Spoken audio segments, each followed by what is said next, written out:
আসসালামু আলাইকুম, সবাই কেমন আছেন? সাবুদানাগুলো আমি এখন ভিজিয়ে নিচ্ছি 1 কাপ পরিমাণ পানি দিয়ে। 3 ঘন্টার জন্য আমি এটা রেস্টে রেখে দেব।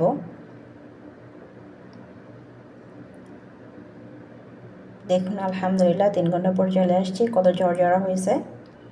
ফ্রাই প্যানে আমি পেঁয়াজ দিয়ে দিলাম, সয়াবিন তেল দিয়ে দিলাম।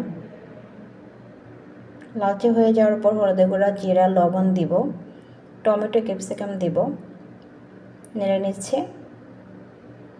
হালকা নরম হয়ে যাওয়ার পর এখানে আমি কিউব করে কাটা আলু দিয়ে দিলাম। তারপর এখানে দিয়ে দিব ফুলকপি কিউব করে কাটা। আরেকটু নেড়ে নেব। নাড়ার পর আমি এখানে ঢাকনা দিয়ে রাখবো কিছুক্ষণ।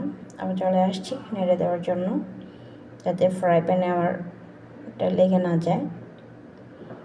আমি এখানে বাদাম আর